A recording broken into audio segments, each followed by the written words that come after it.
Welcome to UTOKing with Gregg. I'm super excited today to be with Bobby Azarian. This is long overdue. Bobby and I have been chatting on a wide variety of things. He presented at both my conferences. Anybody that knows me knows that I mention this occasionally. Of all the books that I've read that both enlightened me, inspired me, and connected me, this one's right up there in the top 5, Romance of Reality. I wrote up a very endorsing blog of it. And I know Bobby has expanded his view sort of into meta religion. I look forward to talking that. Bobby, welcome to the program. Thanks for having me, Greg. And as I said earlier, you're one of the best articulators I know, and you're probably the person with a framework that I feel is closest to mine. So it's awesome to have this conversation. Finally. Super. Yeah, totally. Yeah. And I got to do a quick early shout out to Brendan Graham Dempsey because he's done, in meta modern spirituality, vision, evolution of meaning, etc.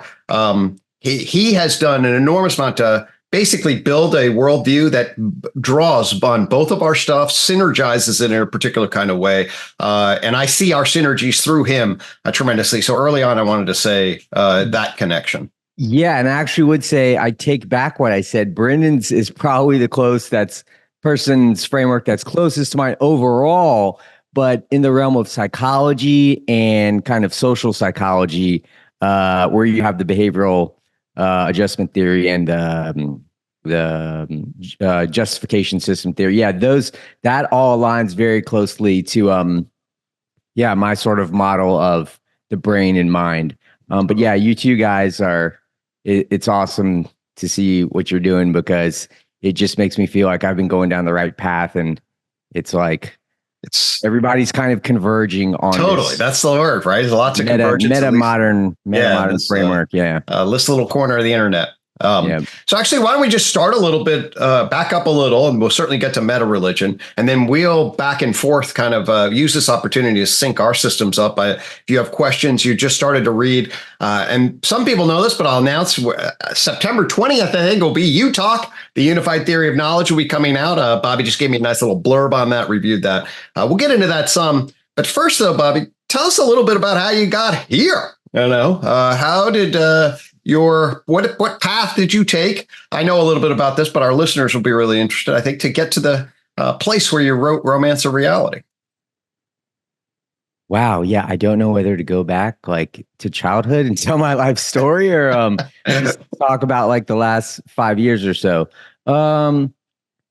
So to give the short version, I felt like I had to write this book for a long time, and I wasn't satisfied with the kind of materialist, reductionist perspective on the nature of reality and existential perspectives. Yep. I always saw that there was this complexity increase in nature that isn't this perfect process. That's just this steady, gradual, incremental increase. It's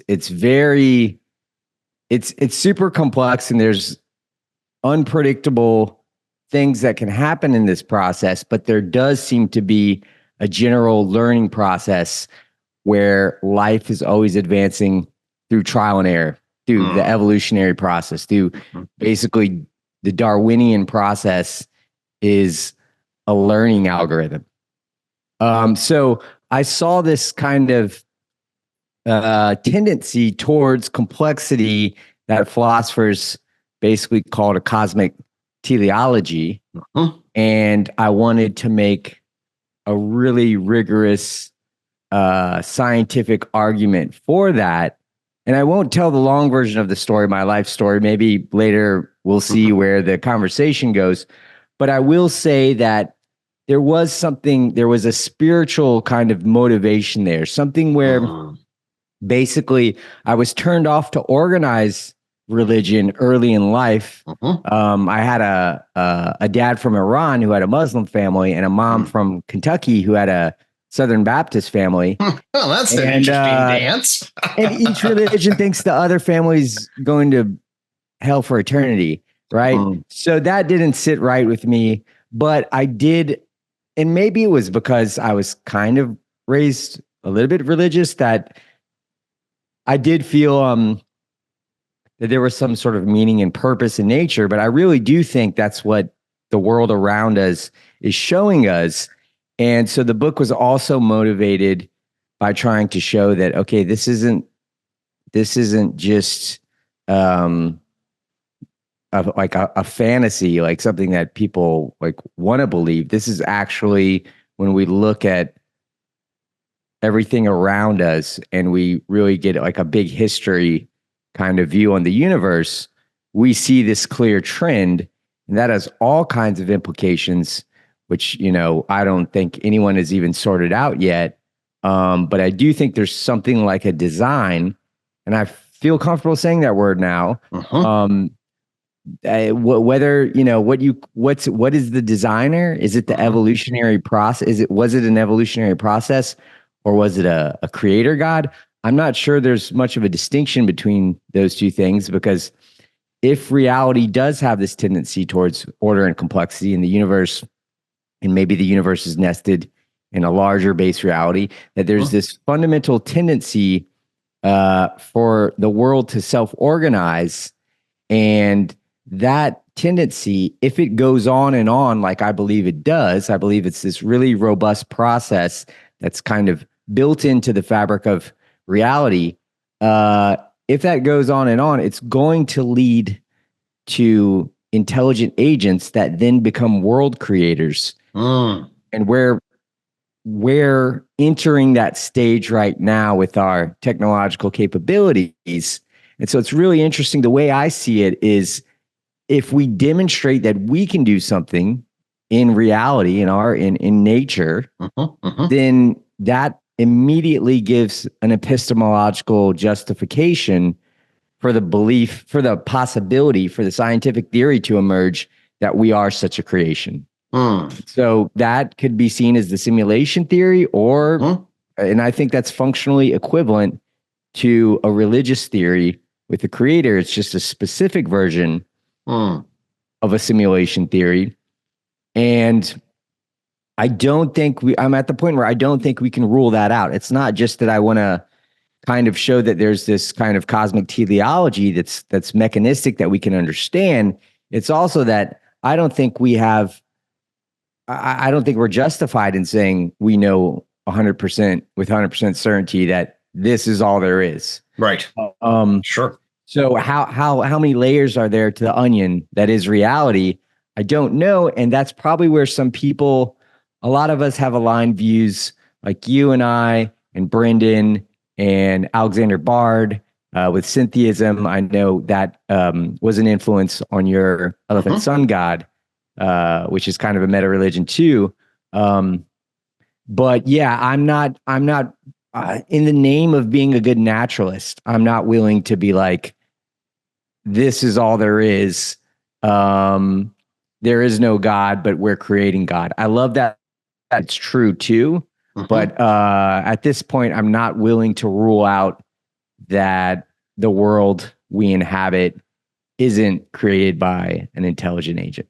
Right. No, and an intelligent process, really, in particular. A process, that you often point to, and then maybe that process is embedded in some other thing that we would identify as a designer. But the process that you highlight, can you say a little bit about just a little bit about kind of how you pulled together things like work on complexity, information, Bayesian theory, and the little kind of just give a flavor for the universal learning framework that you laid out in Romance of Reality, so folks can kind of get a sense of this maybe universal self-recursive complexifying process that you're pointing to? Yeah, and speaking of processes, so yeah, if we agree that it's a process, an agent is a process too. And so the theory kind of has this process philosophy vibe to it and I didn't get to talk about Whitehead's, there's certain people I left out, Whitehead and Hegel, that, after the book was written and, I got to read those people's work more, I was like, wow, I can't believe I left that out. And Matt Segal was just on our program a little while ago. So, he's the resident expert on sort of a neo-Whiteheadian view. And we were dancing between UTOK and his process, really enriching process philosophy views, which I'm not by any stretch well-versed in. I have some notions of. But yeah, I see an overlap between all of our various perspectives. So I appreciate you mentioning that. I love Matt's work. Since I had read... So I was probably like 20 when I read The Anthropic Cosmological Principle by Barrow and Tipler. And people should check that book out if they haven't heard about it. It's an old book. John Wheeler wrote the foreword for it, which I think is really interesting too, because they have this strong anthropic principle where basically they argue that life has to, like, because of the laws of physics, that life will spread and basically intelligence will saturate the universe, and you'll get this singularity type event at the level of the universe, this omega point at the cosmic scale. But it was based on the idea back then. Everybody thought that the universe would end in a big crunch. So it's based on a big crunch model that fell out of fashion in like 1999 when we found out that the acceleration, that the expansion was accelerating. But yeah, you don't need, with either model, you could have a sort of omega point type conclusion. Anyway, that, had always mentioned there's a great discussion of philosophers who've had beliefs that were, that kind of built towards the anthropic principle, and Whitehead and Hegel and Schelling, and people were in there that, I always knew about, but I was always searching for this answer in science, kind of empirical work. So I wasn't sure that, those books had even that much to teach me. But now that I feel like I understand the mechanistic side of the story, I'm going back and really appreciate. Whitehead's still someone that I haven't spent much time with, but I've been obsessed with Hegel and Schelling. And every time I'm looking up like Hegel and Schelling, and usually come to a Matt Segal article. So I look forward to certainly for Schelling into Whitehead. Yeah, and Bard gives us a lot of knowledge about Hegel and a lot of knowledge there. Bard's a Hegelian Zoroastrian. And shout out to Jim Rutt too. I've been meaning to write a blog post that responds to, some of the discussions that were on the same listserv. But so Jim's interesting because Jim basically, so I see Jim as kind of representing, he's kind of the statistical average of like rationality. And so he's not, he's pushing back against this, this progressive evolutionary narrative, as some people should. But yeah, so that's the kind of thing, this, because there are a lot of events that people thought were rare, but we're seeing that those things are changing, like the origin of life. At one time, because they didn't understand the mechanism of the origin of life, it seemed so improbable statistically that it probably never happened anywhere else. That's what people said, and they made these calculations that looked very empirical, that would try to calculate the statistical probability of something like that forming, but it was forming from like a kind of statistical fluctuation rather than a gradual process of a like autocatalytic set, like being built up from a pretty simple system. So what I try to do is show those trends, and I guess to explain how I got into that. So in college, I kind of had, I was a science major. I was a biology major, and I was interested in neuroscience and physics and all of the kind of big picture questions you see in, Stephen Hawking's Brief History of Time is a lot of people's introduction to science, and that led me in the bookstore to Roger Penrose and The Emperor's New Mind, and then from there, like David Deutsch and The Fabric of Reality. There were a lot of. I got a lot of those books on my back shelf here. Yeah, Douglas Hofstadter's Gödel Escher. There, so there are a lot of great classics in the science section of the bookstore, and that will immediately send you down this rabbit hole. But I was also interested in the mystery of consciousness. Right. You have these physicists like Penrose talking about like consciousness. And to me, that was more interesting than black holes and big bangs or the unknown part of the story, like the last frontier. We thought we had a lot more solved in physics than we did in cosmology, like in the late 90s, though. So a lot of those questions, a lot of massive questions are now open about like the nature of reality, that where those doors seem closed like 20 years ago, interestingly. So there's mysteries everywhere, but consciousness brought me towards neuroscience, because I thought that's what I'd enjoy more, and there's something more interesting there. So and that's what you got your doctorate in, cognitive neuroscience, right? Yes, and attention work. And I was also interested in doing something kind of clinical. So I was looking at how anxiety biased attention and how threat was processed. So yeah, and what's cool about your work too is like you're talking about this cosmic stuff, but then you really zoom in and you focus on psychology. But yeah, so that brought me to kind of a more of like a practical world. But yeah, after getting my PhD, I'm like, yeah, let me go back to these big mysteries. And I had been talking with people at George Mason University. There's this Krasnow Institute that was kind of started as the Santa Fe sister institute to Santa Fe. And I don't even know if it's technically a thing anymore, but the guy who was the original founding director was Harold Morowitz, and he was a big complexity theorist and founding member of Santa Fe and origin of life researcher. So we would have these meetings, these kind of monthly mind guild meetings, and some really, really smart people there. This guy, Eric Smith, who's another guy from Santa Fe that was there working with Harold. And he really introduced me to like where I was very familiar with the consciousness literature, like Dan Dennett and Chalmers and Dawkins and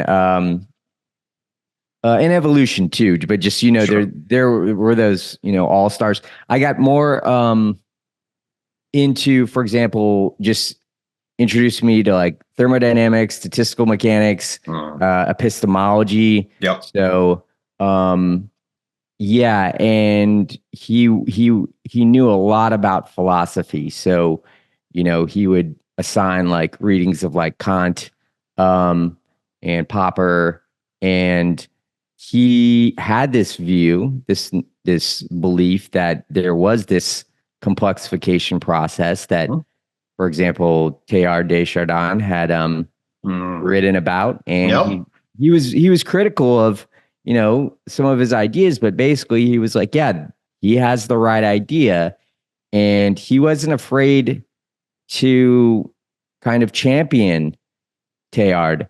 And at that time, it was pretty like, I don't know, things are changing now where like people are kind of open to new ideas, but that idea can be very unpopular with people. And he made me feel like it was, like I felt confidence that I could write this book if I did it carefully. Maybe it was too carefully, because I don't know if everyone even gets that. You got to get towards the end to kind of see what the full picture is. But he was a big influence on me, in his book, The Emergence of Everything. Right. That's a classic. Yep. Goes through the same kind of narrative. So what was the reception? What was the reception to your book? How did you feel like it? You're on Joe Rogan. You got some. What do people say about it? And do you feel like it had some ripple effects in the world? I feel like it's had some tiny ones. Okay. And recently, there's this community called the Evo Devo Universe. Sure. So evolutionary developmental is what Evo Devo is for. And I've been contacted by the people who run that organization. And I'd known about them for a while, and some of them are writing about things that are very close to all the things we just described. I can start to see more of a response from the academic community, like further down the line. Like these things like move pretty slowly. I did get a good response from some of the people I reached out to who were nice enough to give me awesome blurbs like Carl Friston and Adrian Bijan and stuff like that. So that definitely helped the book too, but it still had to kind of reach people organically, and it's still kind of doing that. But yeah, the Joe Rogan appearance helped with just, it led to other interviews too. But it created a nice signal to where the people who are really into this kind of stuff, right? Most of them found out about it, and so that was nice to see. The book is pretty. It's when I turned in the draft, the agent was like, "Oh, this feels like it's written at a college level where we want to kind of write at like a high school level." Yeah. If you're an agent, you want that kind of writing. Totally. Yes. You want as broad a thing as possible, and you do stack a number of fairly complicated ideas together in it for sure. Yeah. So I think its reach is limited for that reason. And the second book is trying to kind of do the other thing where, it can create a bigger causal wave. And yeah, you're really great at that. You're great at taking these technical things and packaging them in ways that people can wrap their head around. I'm really excited for the release of your book. You're actually because the books before were all kind of based on this framework, but there wasn't just like like I called it kind of like a UTOK Bible. Which I appreciate it. That's exactly really, it's an operating manual / Bible for those that are spiritually inclined for sure. Yes. And that's what the Bible kind of is too. It's kind of an operating manual. And religion in general. So I like that people are going there and they're not.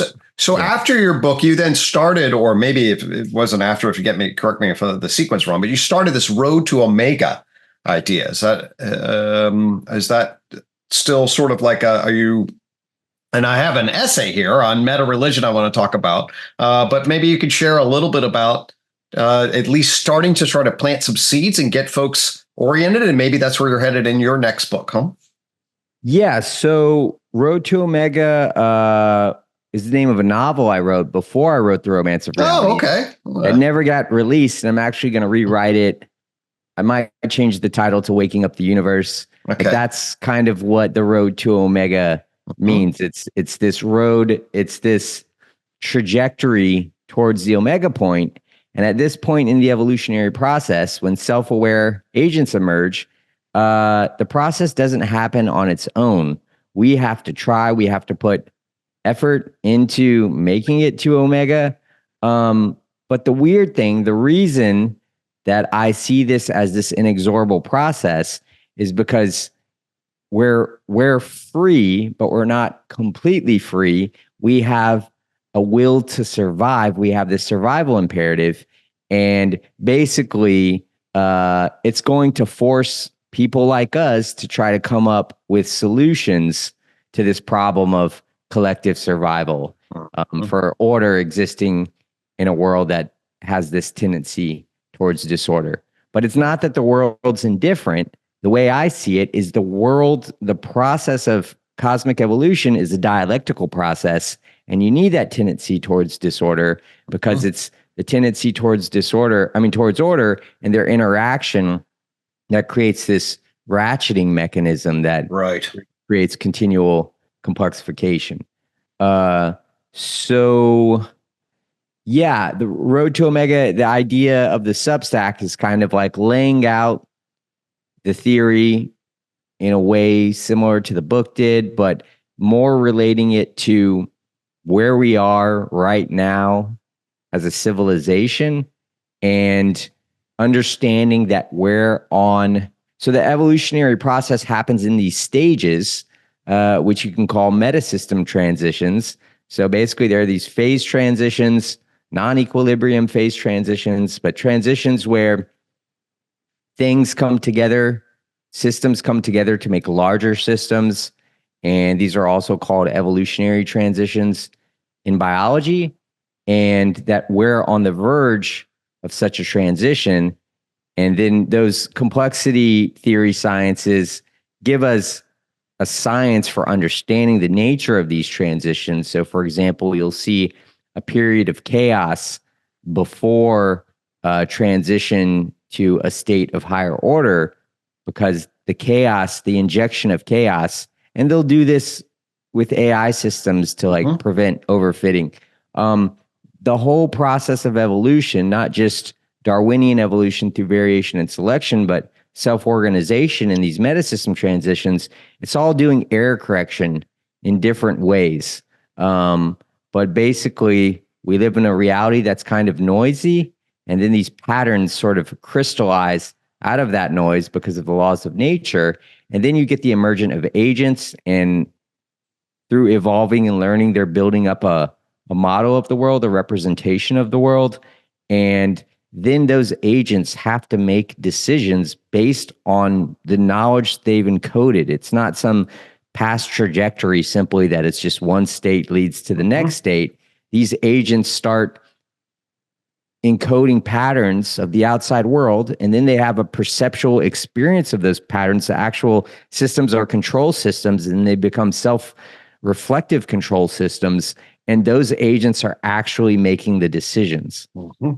But they're part of this larger sort of stochastic learning process. So life is like this island of adaptive complexity. It's this network of these complex adaptive systems, but they're really not divided. It's really one coherent network. And then the universe is basically presenting challenges to that network. And the network is making a more comprehensive map of that universe.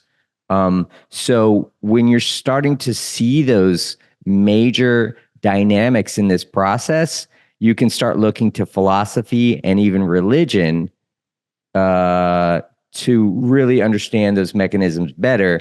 And then you can pull the metaphors and the deities from religion and map them onto the cosmic self-organization process. And you can construct a meta-religion that way that could potentially unify everyone under a worldview that might conflict with some of the beliefs of their religion. But I think when you see this story, you start to see this is the story nature's telling us. And actually the religions have seen little parts of this. Yeah, that creates a meta religion. The other thing that I've been kind of playing with, but I think it's real in a sense too, is that actually, let me just pause you there for just a sec, and then we'll come back to this. And I think this is a good point to then be like, we'll come back to the meta religion argument and see how you put, things like Taoism and Zoroastrianism and Hinduism. But before we do that, let's just consolidate and see where our points of convergence are. Great, which are really important. So the tree of knowledge, which is flashed in stone one night, as people know, and all of a sudden I'm sort of like, hey, I love that. Boom. Let me just cut in just to say one thing. I absolutely love that. And everyone, like scientists, should not feel any sort of hesitancy to say they came to an insight like that.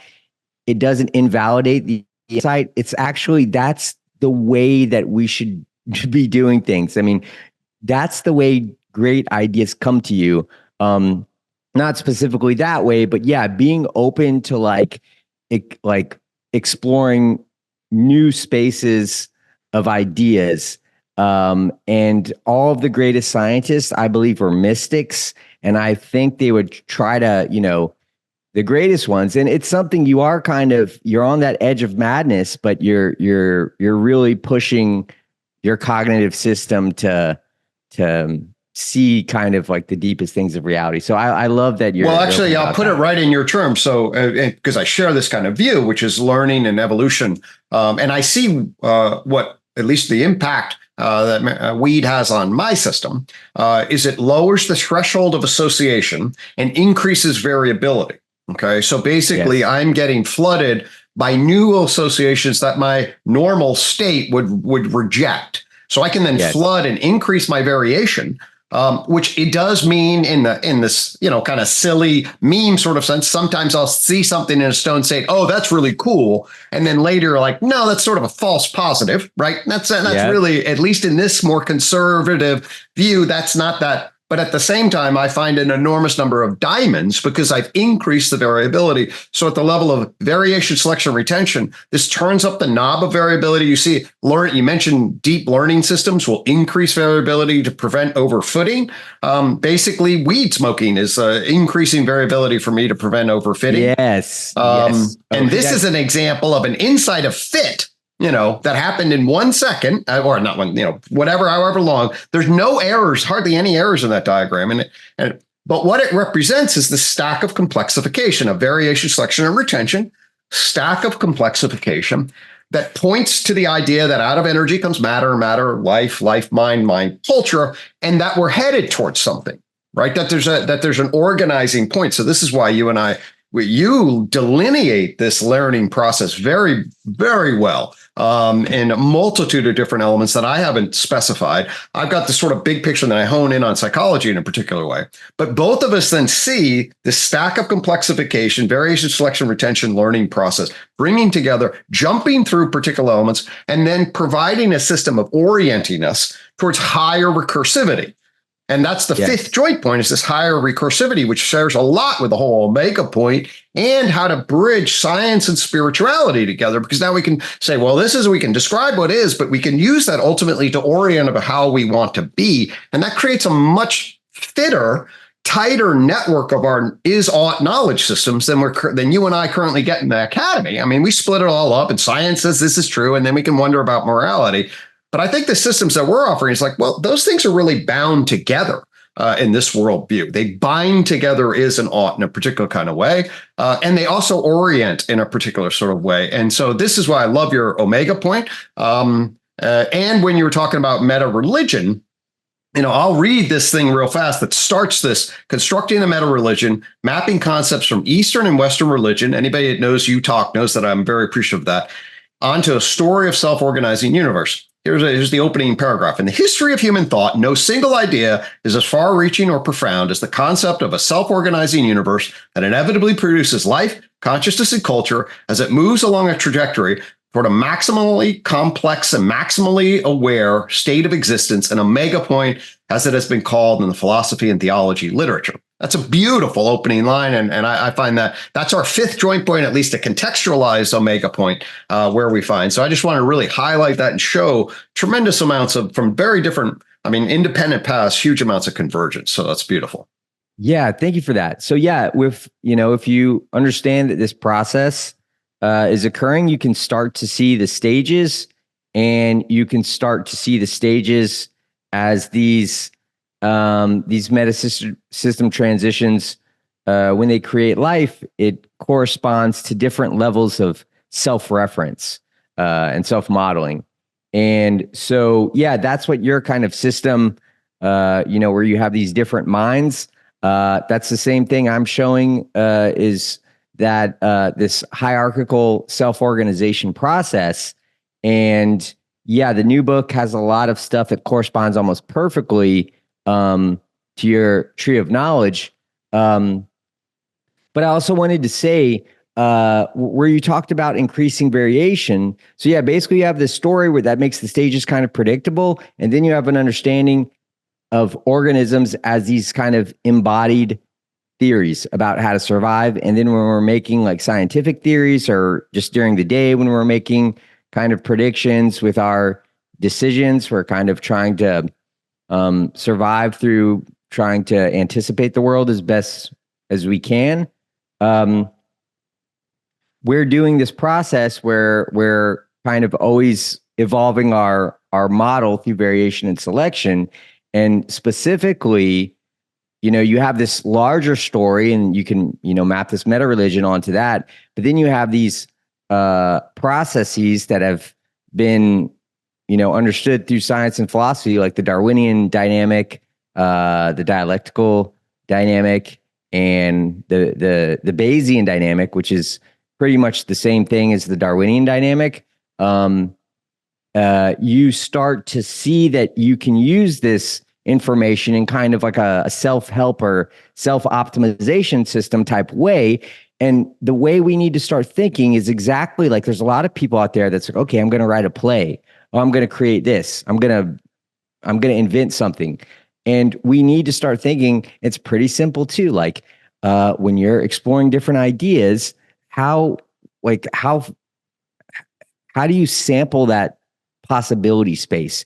Do you think really outside the box, or do you stay close to what's already in existence? So we should be thinking, for example, of this variation knob when we're trying to use the Darwinian dynamic in real life. And so sometimes you will want to increase variation.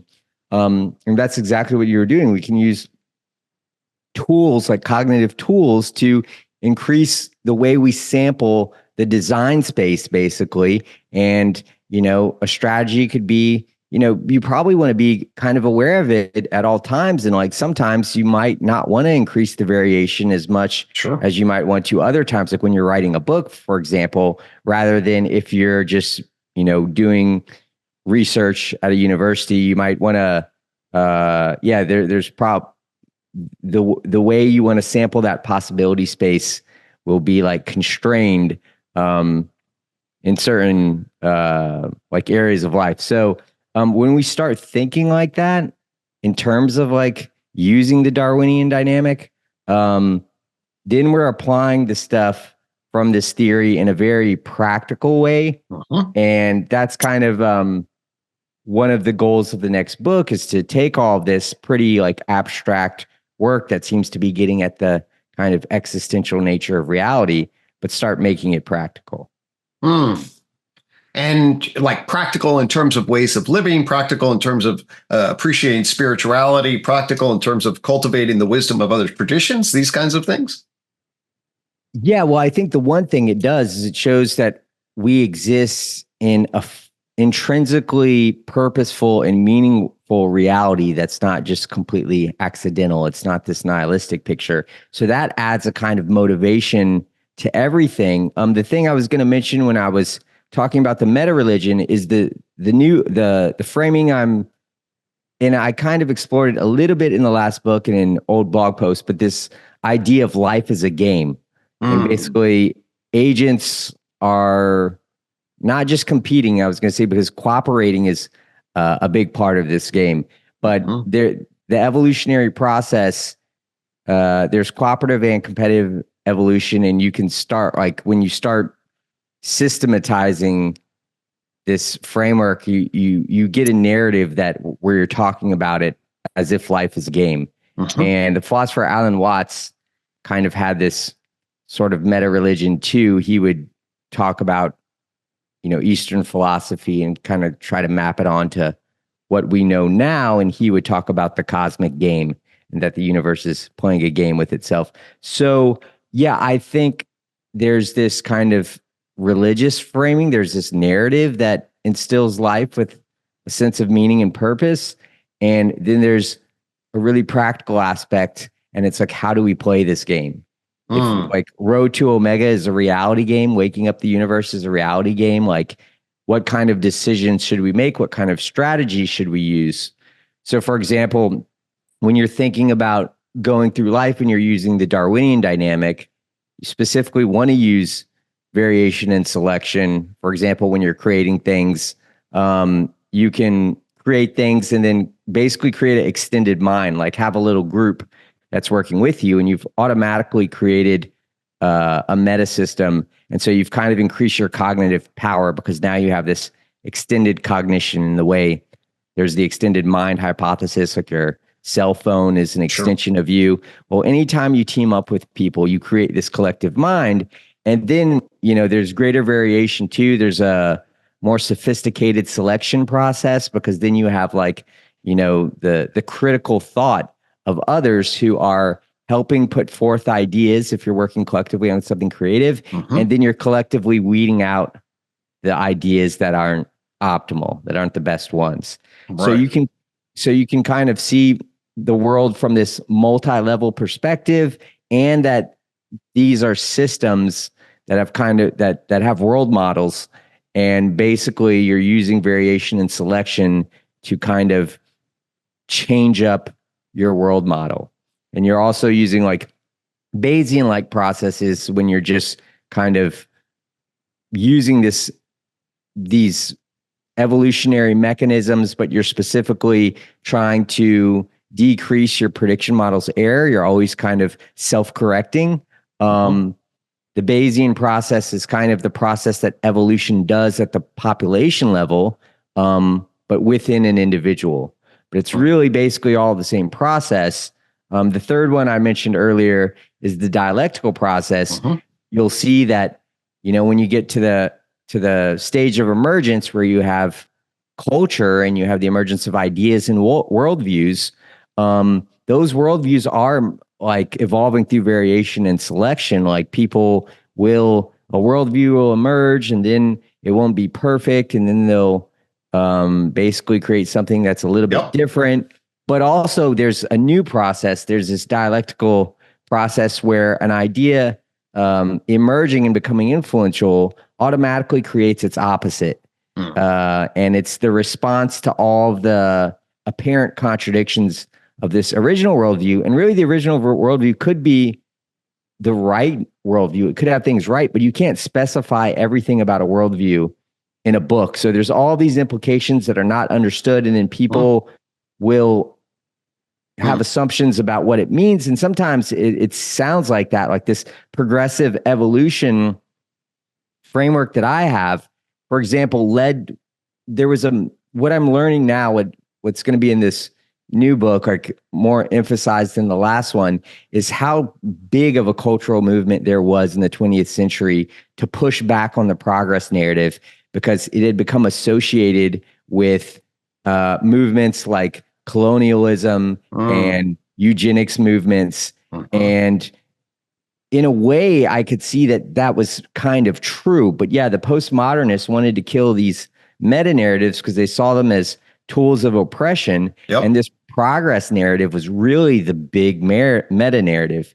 And Herbert Spencer, who was more famous than Darwin during his time, and Hegel, they all had this narrative.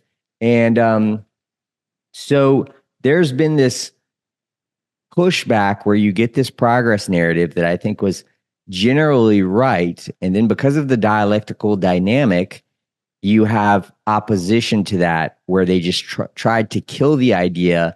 And then kind of the postmodernists, it almost seemed as if they recruited evolutionary theorists like Stephen Jay Gould, who I learned, if you read the book Complexity by Roger Lewin, a journalist, it was this big ideological kind of war.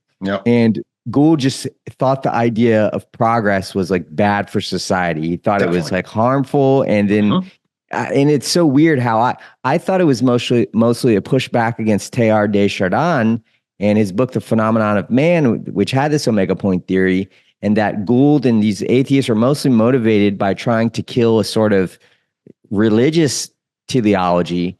But it wasn't mostly, I found out more, it had to do with like Nazis and colonialism and eugenics movements, that they felt like this. And then I found out like Ernst Haeckel, like some people who I see like still like, cited in the philosophy work. He, for example, was a scientist. I think he was a physician, kind of like a polymath. He was like a lot of things, but he had this theory of evolutionary theory of this hierarchy where there was supreme races, right? That was used by like Nazi ideology. So the dialectical dynamic is you have a worldview, and then the opposite worldview emerges, and it kind of exposes all the problems with the first worldview, like modernism and postmodernism is really what we're talking about here. And then a meta-modernism emerges. That's the synthesis of the best elements. So the same way you can use the Darwinian dynamic and the Bayesian method, you can use the dialectical dynamic to kind of see what's going on and how culture evolves. And it's like certain that there is going to be a meta-modern framework, and it is going to kind of be a higher synthesis.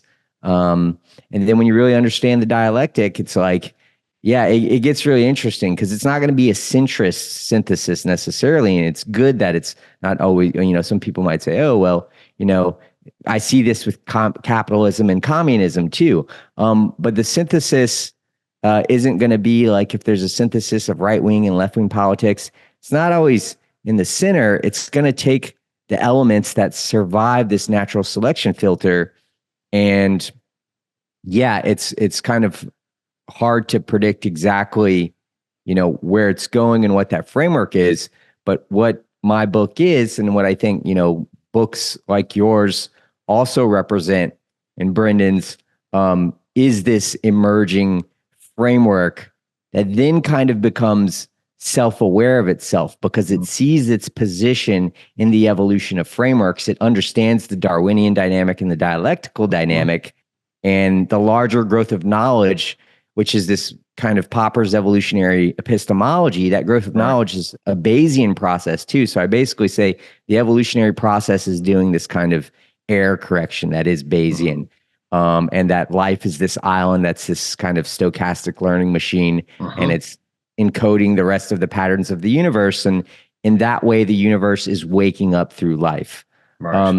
So in the meta religion, to, I guess, segue into that, I kind of take ideas from Eastern religion, maps onto this extraordinarily well, because Eastern religion kind of created like deities to serve cosmic functions. Like if you look up the Trimurti in Hinduism, the wiki page, it will say like these, served cosmic functions, and this concept of Brahman and Atman. It's like perfectly, when you get into these ideas, it's like, oh shit, they're talking about consciousness. They're talking about the self-organizing universe. Yeah. So yes. Right. So I appreciate the way you're then pulling the dialectical, the Bayesian, the Darwinian, and affording the capacity to network that together. And then you're bridging, a lot of old traditions. Maybe we talk just briefly a little bit about what you're hitting in the meta religion. You mentioned Brahman from the Hindu tradition. There are also references to Zoroastrianism and Taoism. Maybe you can briefly just say a little bit about what you're pulling from those religions in relationship to this recursive self-realizing, evolving, awakening universe model. Yeah. So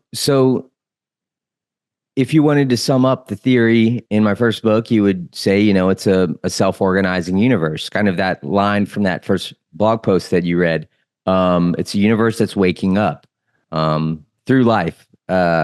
And so if you're talking about the universe itself, not as this, I think probably when I was a kid, I had more of a understanding of the universe, and even a teenager, I think reading some of the kind of reductionist big physics books, you almost see space as a background, kind of like a backdrop, and like everything's inside it. I wouldn't say like contemporary physics completely has that. They kind of envision the universe as a system too, especially when you understand that there was a big bang and there's this, system that's actually like expanding. And, what I argue in the book is that it's also developing. It's undergoing a developmental process. But when you're talking about the universe as a single system, and thinking of it that way, then basically it's good to have a term that just represents that idea of a cosmos that in some sense has an intelligent dynamic. Not that it's conscious. I don't believe it's conscious in the way we are, but I do believe that the fine-tuning of the parameters creates this self-organization dynamic that's a learning process. So it's basically the universe is a learning machine. And so Hegel had this idea that the universe, that nature was becoming conscious of itself through life, and especially humans as self-aware life, and that it was this process of Geist evolving, which roughly translates to spirit or mind or consciousness. And he had this concept of the absolute. And for him, the absolute was like everything. The absolute was God, kind of the same way that in Spinoza's pantheism, the universe laws are basically God, and God pervades nature. It was a way of talking about that whole thing as kind of a system or an agent, kind of like a deity. And that's when you see the absolute, like Hegel's absolute, it just completely maps onto the concept of Brahman in Hinduism, which is just this term like Brahman's everything and it pervades everything.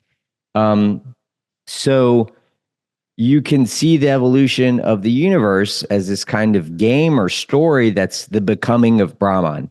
And process philosophy would use that term becoming a lot. There's on being and becoming is a book title, maybe a Heidegger title. But yeah, there's this pretty clear story that the universe is a self-organizing system, and it's really just can be boiled down to like Brahman waking up. And so it's giving this kind of pantheistic version of the universe, but it's adding that kind of teleology that it's headed towards this goal state, which Hinduism doesn't have. And like traditionally, Brahman is probably not exactly seen as evolving. It's sometimes it's described as something that's eternal and unchanging. But then in other forms of Hinduism, you get, I think, closer to the narrative that I'm talking about. So you can find little seeds for these ideas. But yeah, so when you're looking at all of these religions and this terminology, you see all these correspondences between like Hegel's the absolute, and he was a Christian, so he had this kind of Christian theology, and you see that the absolute is basically Brahman. And if you Google that, there's lots of like message board discussions you'll find where people are like, is Hegel's absolute Brahman? And it's like, yes, no, not exactly. But yeah, so you see this correspondence between these ideas that are converging on the same narrative. And so when you talk about a self-organizing universe, you're really talking about the evolution of Brahman. And then in Hinduism, there's this concept of Atman, which is individual consciousness. So you could think of individual minds as representing Atman, but the big kind of enlightenment, and Erwin Schrödinger wrote about this at the end of his book, What is Life?, which really framed life in thermodynamic terms and was kind of a big motivator for my book, and it was kind of a motivator for Harold Morowitz as well, as kind of thermodynamic perspective on life. Schrödinger saw a profound truth in this Atman Brahman unity concept, that Atman is really one with Brahman, that individual consciousnesses are basically part of this larger coherent whole. And I actually found out recently he would write Atman equals Brahman at the end of all of his lectures towards the end of his life. And he called it the second Schrödinger equation. Funny. Jokingly. Yeah. So I see the evolutionary process as basically individual consciousness emerges because living agents have to model the world around it. So it's creating we're creating like maps of Brahman. If you close your eyes, you can imagine the cosmos, you can imagine the earth. You have this model of the universe as a whole, given how much knowledge we have. And I think what realizing the Atman Brahman unity means is that we are vessels for the universe to wake up and experience itself. And understanding that is when you basically see your tree of knowledge, you see this hierarchical process, and you see where you are at that point in the process, and that you actually play a role in it. To me, that's this completely kind of like thing, like it's almost like understanding that leads to a kind of awakening. And it's something completely, you're seeing a scientific story there, and then you're seeing how you should live, and then you should adjust your life in all sorts of ways to kind of align with this natural flow. It's kind of the Tao also. So the Brahman's concept is basically the Tao, but the Tao kind of gets at more of a process aspect of Brahman. But if you can align yourself with this tendency towards higher complexity, for example, someone who starts a social media company, when understanding, social media technology is connecting all of these peer-to-peer, making all these peer-to-peer connections between agents, it's like if the population of humans is something like a global brain, then the evolutionary process is basically kind of statistically biased towards this kind of developmental trajectory. And then it kind of shows you, how how you can live in line with that flow, a kind of Wu Wei kind of concept. So aligning with the Tao. And then so these same motifs are repeated throughout different religions. Like Zoroastrianism is a very cosmic religion where there's this balance between light and dark, and you have Zoroaster, and then I forgot how to pronounce like the opposite, the kind of deity of destruction. So you have this Hegelian dialectic that's expressed in Persian religion, and the yin and yang, and the yin and yang, of course, make this collective harmonious thing. So the dialectic, there's a synthesis, and that's really what the evolutionary process is. It's a battle between order and disorder, and out of that emerges complexity.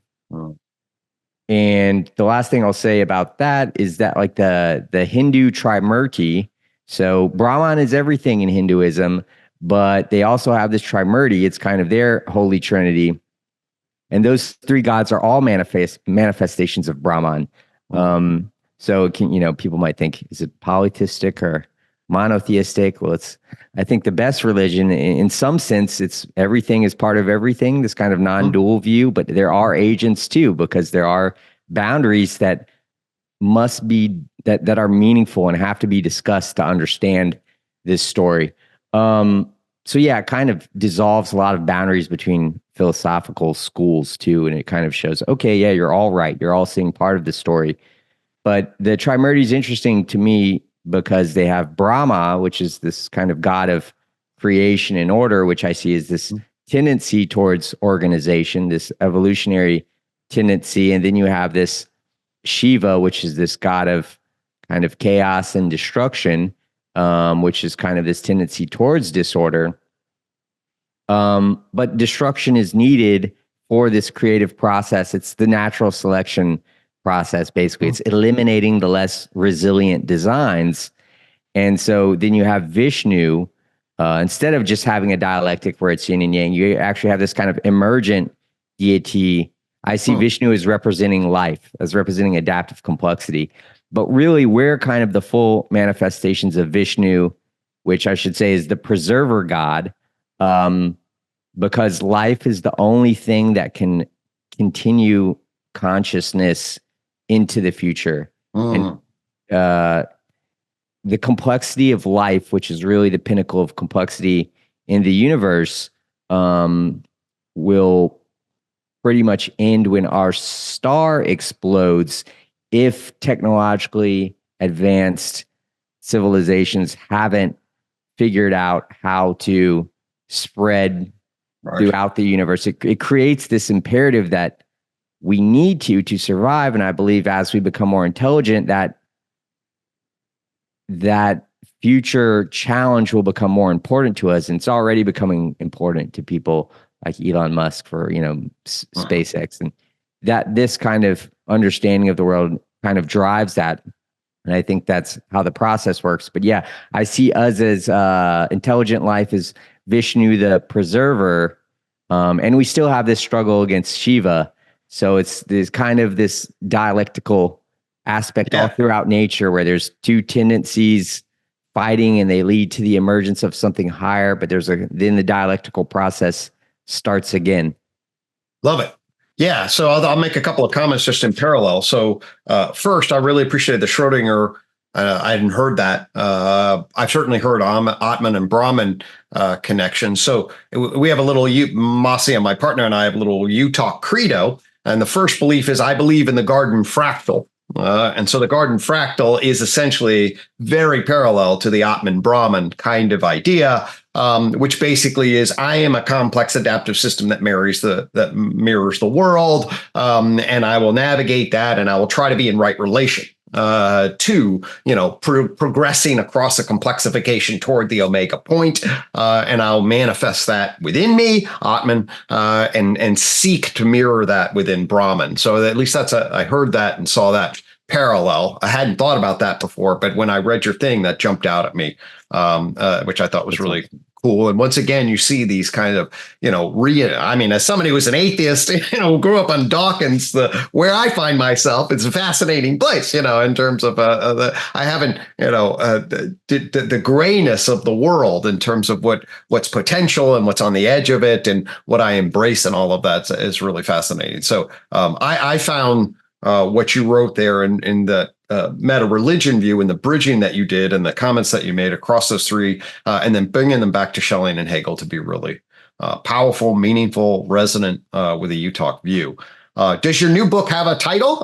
You mentioned it a couple of times. You're still kicking around possible titles, or do you have one you want to share or hold the audience in suspense? At first I had something like, when I pitched it, it got a deal under the name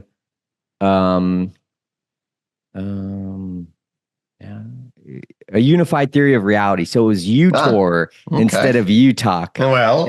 That's how you describe it here, right? I used UTOR in there. So I was going to do that. And I thought, I was like, that's a great name. That's like going to get people's attention. So, and same with unified theory of knowledge. And I do think that's a great name for your book. But it was interesting because, the agent and the publisher, they were like, even for them, it was still maybe a little bit science-y. Mm-hmm. So the new title is Our Cosmic Purpose, a practical guide to waking up the universe. Ah, lovely. Okay. And I'm it felt like that one might be able to reach people who might not immediately, a book that says that's called a unified theory of reality or something. It may not signal that there's any wisdom there to apply to their life. Right. So what's so interesting to me is that when you see this theory of hierarchical self-organization, and you understand your role in it, it really plays, it plays a role in your day-to-day decision-making and your sort of life planning. Okay. And so,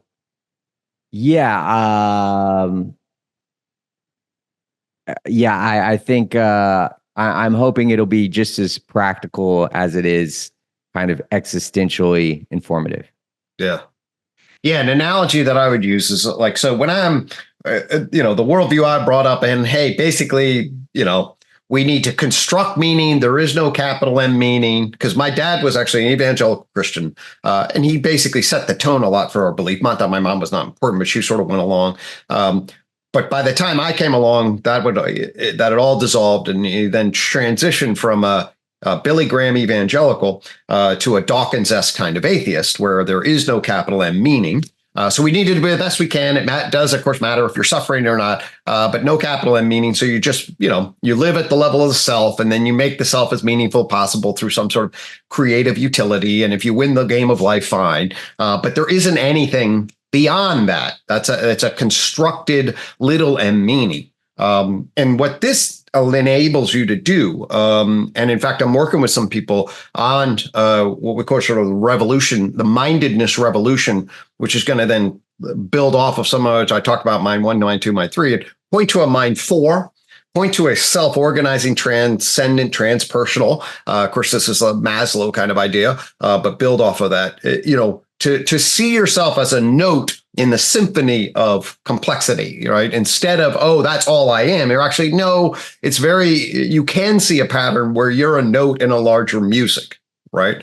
And then when you connect to that, when you feel the transcendent, the transpersonal, when you feel the pre-personal, and you connect through your ego, both beneath and beyond, and see the cosmic arc of self-recursive awareness, and think, just even if we take the more conservative view that this is just one little slice of the universe making up as opposed to the whole, and I think it's really just a matter of emphasis, but the idea that you're a part of that, right? The idea that you're a part of that symphony, the idea that you're a note in the music, a little baton of energy complexification in the larger potentiality that is seeking an omega point. Man, that's, that to me is available to us. It's available to us scientifically and through spirituality. It orients us in a particular kind of wisdom place, and so crucial and so much missing, I think, in terms of our day-to-day world. So I'm super happy to hear that your focus on, sort of like, hey, what does reach folks? How do we what's the practical implications? I feel them every day. And I think it's really exciting that you're in the process of crafting that. And I hope it's in, and given your writing skill, I imagine it will be in a place where a lot of people be able to grip it and find it meaningful.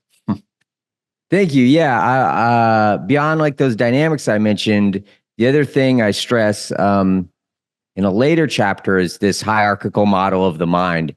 And I do think there's multiple minds, and you can talk about it in a way where there's at least 4 or 5, but I usually simplify it into mind 1 and mind 2 for humans, just to kind of, and maybe mind 3 actually, but I make this distinction between just kind of reflexive decision-making and behavior and self-aware decision-making, which I think brings free will into the picture when beings can do that. And a lot of times we're just responding reflexively. So bringing an awareness to your life completely changes things. And when you have this idea of your future goals, so, this big cosmic teleological picture also applies to your life, and you should see your life as kind of having a teleology and think about your goal states and what sort of attractor you want to create and occupy in the world. And so, yeah, it becomes something of an instruction manual. If you want to finish up by talking about some of the kind of existential stuff. So the way you talk about, is meaning is something we construct. I agree with that totally. But at the same time, if the system has the dynamics of being a self-organizing system and not just kind of like a random kind of ergodic system, like a closed system, like a box of like molecules or something, if it has a self-organizing tendency, then to me that means, yes, we do have to construct meaning in a world where they're presently, like before life emerges, you don't really have teleological systems unless you're talking about the universe as a whole. So meaning is constructed, but if you see the tree of life, the tree of knowledge is something that was always going to emerge from those dynamics, in the same way, if you have a field of seeds, a forest is going to grow, no matter if there's a storm where there's electricity, like lightning takes out a few trees or meteors take out a few trees, you can't stop the growth of the forest. That's the way I see the tree of knowledge. So that gives it a sort of a different metaphysical picture where you start to see this causal chain that necessitates that meaning comes into the world. So for me, it's something that's constructed, but it's also intrinsic because it's predetermined to emerge, but it's predetermined in this reality that has a kind of stochasticity or randomness to the fundamental level, which gives agents true causal power and free will. So there is a determinism. There's a blog that I have on my Substack that says the compatibility of cosmic destiny and free will. But so I see that there is this element of randomness in nature, but there also are these patterns that emerge. And that leads me to also wonder, okay, so here's something important. I've been trying to emphasize this to Brendan. It's been hard to articulate in the past, but basically when I'm saying there could be a creator, it's not like, oh, he's flirting with a supernatural theory. How I'm looking at it is, I agree with your naturalist stance, but to me that word is inherently ill-defined and fuzzy, to where our universe could be nested in a larger physical reality, the way we could have a simulated world with agents, and we could even put it on neuromorphic hardware where you have like actual phi where you have systems integrating information, but they're contained to a virtual world, but it's running on hardware. So reality could be that way.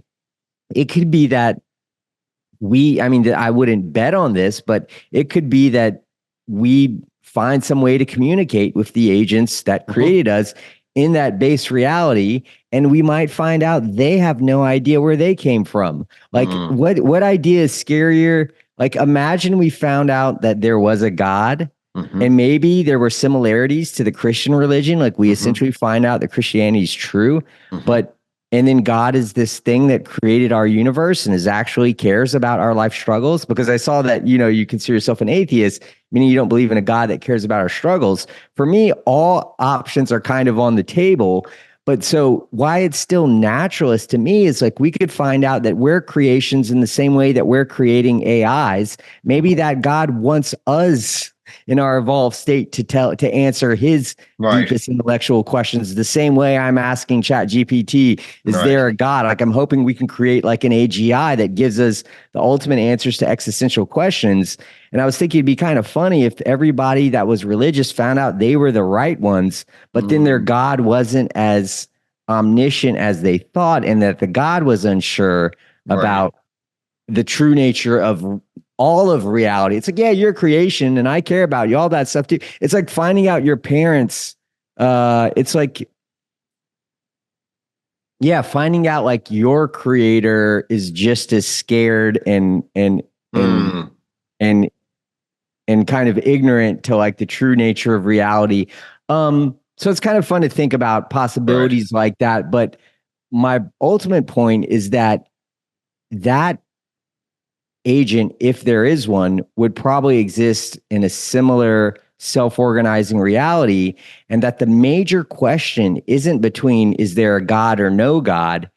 For me, the major question is, do we live in a universe where life arose randomly and then it fades out and then all of existence was luck of the draw? Or do we live in a fundamentally teleological universe that's biased towards life and consciousness? And if that's the truth, then meaning and purpose kind of has this intrinsic objective reality. Then that leads to gods that do create things. So you can totally, not only that, it inevitably will lead, it seems, to agents that create worlds nested in their reality, because we're already doing it. So if people don't believe that, that's fine. But I think the evidence will show in the future that this tendency is robust enough to where we start advancing, and there's going to be massive destructive, there could be World War III. But I think what's going to happen is, like, soon as that starts to happen, we need to start thinking about society as having a statistical response. Soon as the first nations get blown up, let's say by like nuclear weapons, there's going to be an emotional response in most Asians, and they're going to play this error correcting mechanism where we put better constraints in and better error correcting mechanisms where that doesn't happen again. And so I would predict that we're going to see kind of a law of accelerating returns, Kurzweil type trend where we do advance, and then we're going to look back and we're not going to be like, oh, well, we just made that happen. We were climbing Mount Improbable. We succeeded against all odds. I think we're going to see, that causal chain, it wasn't perfectly determined in its details, but this is part of a learning process that was inevitable. And to me, that's bigger than the God question. Because there could be a God, but it could simply be the way that we're creating new worlds, and that God could be limited in power. And for me, I don't even know. I can't even really put a probability on that, whether it's an evolutionary process, kind of a cosmological natural selection process where you get, universes are birthing other universes through black holes. And you would get to universes that have intelligent agents, which then can create black holes with fine-tuned laws. And those are those in my mind would be equivalent to creator gods. And then you could hand pick the sort of parameters and the sort of universe you would get. So to me, it seems kind of out there, but what I'm saying is maybe the more epistemologically justified stance is to be uncertain and to not have a strict definition of naturalism. And that's why I use the word meta-naturalism, was to account for maybe it's this other stuff that we have no fucking clue about. Totally. And so there's nothing, I think I see us always as just having different emphases, slightly different emphases. So you're pushing out in the further edges and pointing to certain kinds of potential teleological or whatever realities that we're embedded in, that we will discover and break, some of our conservative versions of naturalism and open us up, because that's what happens as scientific discoveries happen. What was magic becomes part of the thing, and then we're always expanding. And you're pointing to some of that kinds of stuff in a way that bridges science and spirituality and is so congruent with exactly what I'm seeing. And so that's you commit more to that and point more to that than I commit to. I'm totally open to it. So but at the same time, there's a huge amount of consistency. So UTOK, I clarify UTOK as an endo-natural approach. Okay. And so endo-naturalism basically means, all right, I'm going to focus in within naturalism as it currently stands in the current structure. And then I diagnose naturalism as suffering from the Enlightenment gap. And that's the inability for us to develop any comprehensive, coherent system of understanding that ontologically specifies matter and mind and their relation, and epistemologically specifies science in relationship to our subjective and social knowing. That we're lacking a system that effectively coheres. And UTOK's point is that it can manage to succeed at a coherent level within the context of our current natural system, which is currently broken. And when you do that, it opens up the edge to see potentially all of this and to be much more connected to it. So it takes my dad and puts him much closer to you, basically, and opens up this scientific, spiritual bridging worldview by fixing what's inside of naturalism as it's broken currently. And it's agnostic. Endo just means within. And what's exo to that? I don't know. I'm an agnostic. I'm not a foundationalist. I'm not a fundamentalist. I'm a scientist, a philosopher, and I don't know what's going to happen. And some of the stuff you point to is amazing, and we will see. And I'm completely open to become the new naturalism for sure. Yeah, and I think we need both approaches, both frameworks, because there are going to be materialist-minded people like Dawkins fans, and they are going to see your framework and go, we can get behind that more easily than they could this thing that I'm talking about that's full of uncertainty.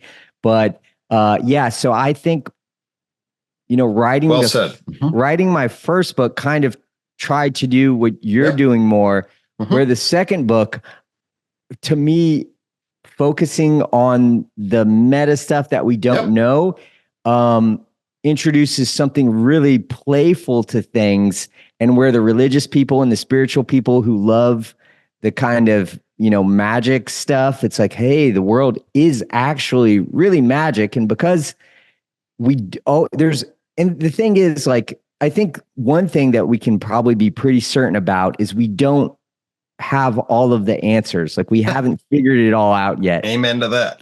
But I think in the 90s, like, and John Horgan was a science journalist, writer for Scientific American, that wrote a book called The End of Science, because he thought we were almost figuring, and I don't think he thinks that at all now.